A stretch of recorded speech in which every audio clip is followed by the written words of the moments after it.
Hello friends, कैसे हैं आप लोग। उम्मीद है आप लोग बहुत अच्छे होंगे। फ्रेंड्स, आप सभी का हमारे YouTube channel AK educational study में स्वागत है। फ्रेंड्स, इस वीडियो में आपको कुल 25 प्रश्न देखने को मिलेंगे, वो भी ह्यूमन बॉडी से संबंधित है, यानी मानव शरीर से संबंधित 25 महत्वपूर्ण प्रश्न हैं। सारे क्वेश्चन सेलेक्टिव हैं, बहुत ही ज़्यादा महत्वपूर्ण हैं। ठीक है, तो इसलिए लास्ट तक वीडियो को ज़रूर देखना। उसके बाद हमें कमेंट में ज़रूर बता देना कि क्वेश्चन या वीडियो किस लेवल का कंटेंट है हमारा। तो चलिए फ्रेंड्स, बिना देरी के स्टार्ट कर लेते हैं। आज का हमारा पहला क्वेश्चन है, इंसुलिन की कमी से मधुमेह यानी डायबिटीज रोग हो जाता है, किंतु इंसुलिन में कौन सा धातु उपस्थित रहता है? तो उपस्थित रहता है जस्ता। ठीक है, रिपीट कर देता हूँ। इंसुलिन की कमी से मधुमेह, जिसे हम डायबिटीज रोग बोलते हैं, हो जाता है। ठीक है, इंसुलिन की कमी से कौन सा रोग होता है? मधुमेह यानी डायबिटीज रोग हो जाता है, किंतु इंसुलिन में कौन सा धातु उपस्थित होता है? तो इंसुलिन में जो धातु उपस्थित होता है वो जस्ता होता है। ठीक है, अगला देख लेते हैं। प्रश्न नंबर 2, मनुष्य के शरीर में कौन सा अंग है जो कार्बोहाइड्रेट को ग्लाइकोजन के रूप में जमा करता है? तो कार्बोहाइड्रेट को ग्लाइकोजन के रूप में जो जमा करता है वह कौन सा अंग है? यकृत, जिसे हम लीवर बोलते हैं। अगला है प्रश्न नंबर 3, इंसुलिन के अधिक स्राव से कौन सा रोग हो जाता है? तो हाइपोग्लाइसीमिया रोग हो जाता है अधिक स्राव से इंसुलिन के। अगला है प्रश्न नंबर 5, मस्तिष्क का सबसे विकसित भाग कौन सा होता है? तो मस्तिष्क का सबसे विकसित भाग जो होता है सेरिब्रम होता है। प्रश्न नंबर 6, शरीर की वह कौन सी ग्रंथि है जो एक साथ अंतःस्रावी और बहिर्स्रावी दोनों कार्य कर लेती है? तो अग्नाशय है, जिसे हम पैनक्रियाज बोलते हैं। प्रश्न नंबर 7, दुग्धजनक हार्मोन्स का स्राव कौन सी ग्रंथि करती है? तो दुग्धजनक जो हार्मोन्स होता है उसका स्राव करती है पीयूष ग्रंथि, जिसे हम मास्टर ग्रंथि बोलते हैं या फिर पीयूषिका ग्रंथि बोलते हैं। ठीक है, क्या पीयूषिका ग्रंथि भी बोलते हैं। अगला देख लेते हैं। प्रश्न नंबर 8, कौन सा हार्मोन्स हृदय को नियंत्रित करने में महत्वपूर्ण भूमिका निभाता है? तो एड्रेनेलिन हार्मोन्स जो होता है वो हृदय को नियंत्रित करने में महत्वपूर्ण भूमिका निभाता है। प्रश्न नंबर 9, अफीम के किस भाग से मॉर्फिन प्राप्त किया जाता है? तो फल आवरण से मॉर्फिन प्राप्त किया जाता है। प्रश्न नंबर 10, एड्स के विषाणु मानव शरीर में किसे नष्ट कर देते हैं? तो एड्स के जो विषाणु होते हैं मानव शरीर में लिम्फोसाइट को नष्ट कर देते हैं। प्रश्न नंबर 11, रक्त के स्राव को रोकने के लिए किस एल्युमिनियम लवण का प्रयोग किया जाता है? तो ये होता है पोटासेलम, जिसे हम फिटकरी बोलते हैं। ठीक है, अगला देखते हैं। प्रश्न नंबर 12, मानव शरीर में कौन सी ग्रंथि ताप नियंत्रण केंद्र कहलाती है? तो हमारे शरीर में जो ग्रंथि होती है हाइपोथैलेमस, ये ताप नियंत्रण केंद्र कहलाती है। अगला है प्रश्न नंबर 13, आँखों की बीमारी हाइपरमेट्रोपिया, जिसे हम दूरदृष्टि दोष भी बोलते हैं। ठीक है, तो हाइपरमेट्रोपिया को ठीक करने के लिए किस प्रकार के लेंस का चश्मा प्रयोग में लाया जाता है? तो उत्तल लेंस, जिसे हम कन्वेक्स लेंस बोलते हैं। रिपीट कर देते हैं। आँखों की बीमारी हाइपरमेट्रोपिया, जिसको दूरदृष्टि दोष बोला जाता है, को ठीक करने के लिए किस प्रकार के लेंस का प्रयोग, मतलब चश्मा प्रयोग किया जाता है? तो उत्तल लेंस का जो चश्मा होता है, जिसे हम मतलब प्रयोग करते हैं, जिसको हम कन्वेक्स लेंस भी बोलते हैं। ठीक है, अगला देख लेते हैं। प्रश्न नंबर 14, कोशिका की आत्मघाती थैली किसे कहा जाता है? तो लाइसोसोम को कहा जाता है कोशिका की आत्मघाती थैली।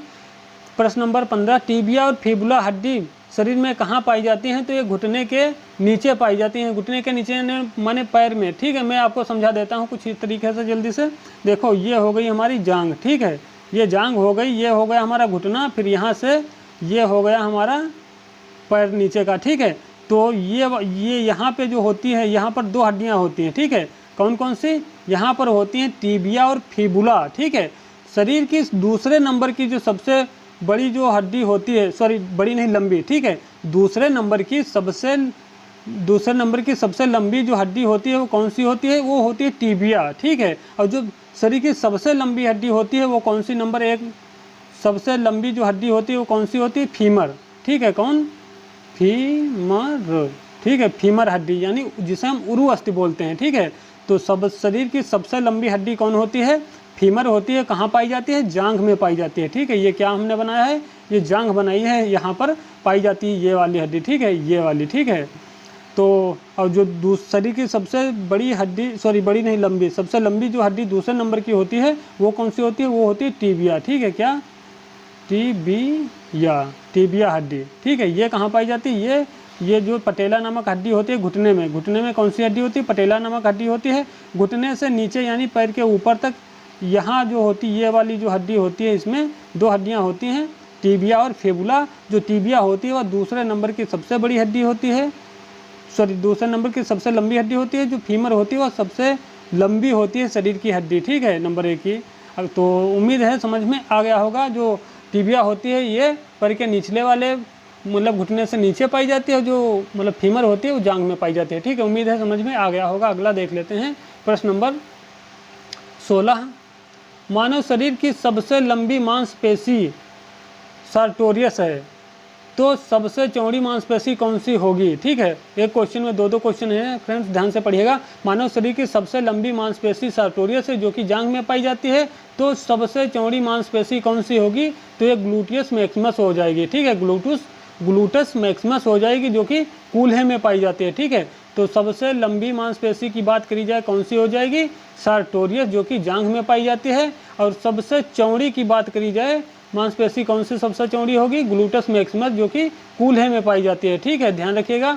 प्रश्न नंबर 17 देख लेते हैं। मानव शरीर में कौन सा विटामिन सबसे तीव्र गति से बनता है? तो विटामिन डी जो है ये सबसे तीव्र गति से बनता है। विटामिन डी का जो रासायनिक नाम होता है कैल्सीफेरॉल होता है। और सूर्य की रोशनी से हमें कौन सा विटामिन प्राप्त होता है? विटामिन डी प्राप्त होता है, ठीक है। अगला देख लेते हैं प्रश्न नंबर 18।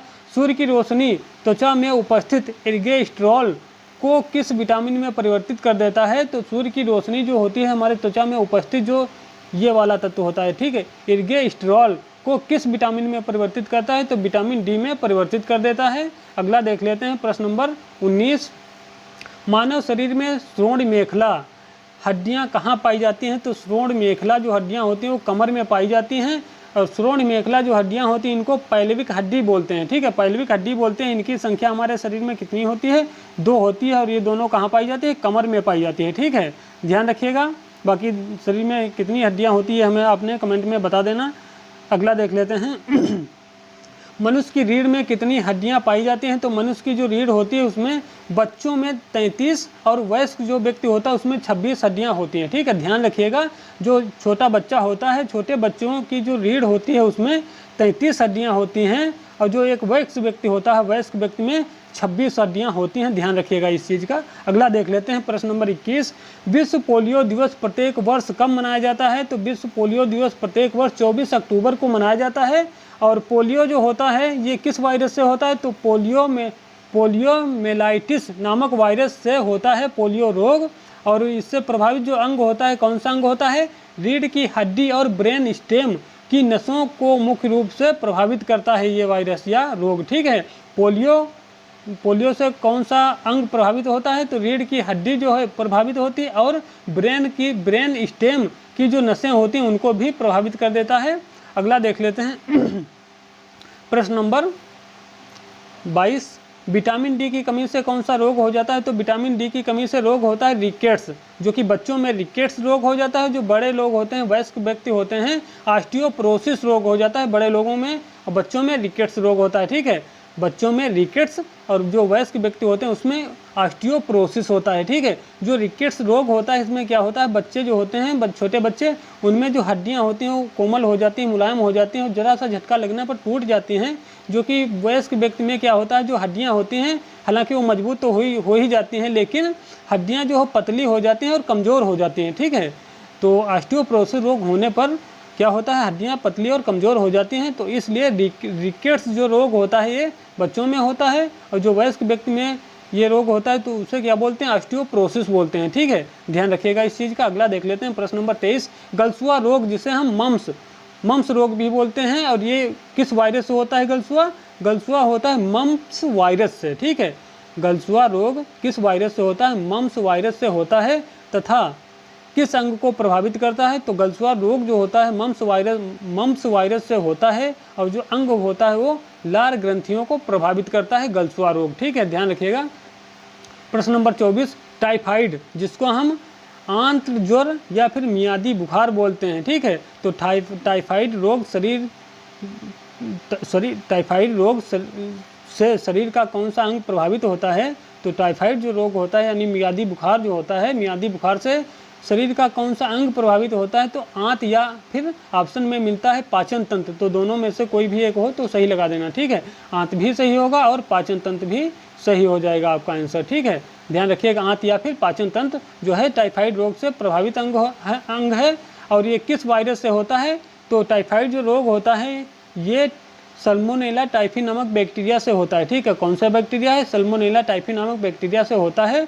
और फैलता किस कारण से है, दूषित भोजन और पानी से संक्रमण फैलता है, ठीक है। दूषित भोजन और पानी से संक्रमण फैलता है। और इसके लक्षण क्या हैं, मतलब मरीज जो होता है उसमें क्या लक्षण पाए जाते हैं, तो तेज बुखार होता है, और बुखार होगा तेज, उल्टी होंगी, दस्त होंगे, सिर दर्द होगा, पेट दर्द होगा और कमजोरी इत्यादि महसूस होता है मरीज को, ठीक है। उम्मीद है समझ में आ रहा होगा। अगला देखते हैं प्रश्न नंबर 25। दांत और हड्डियों में सर्वाधिक मात्रा में कौन सा तत्व पाया जाता है, इसका आंसर आपने हमें कमेंट में बता देना है।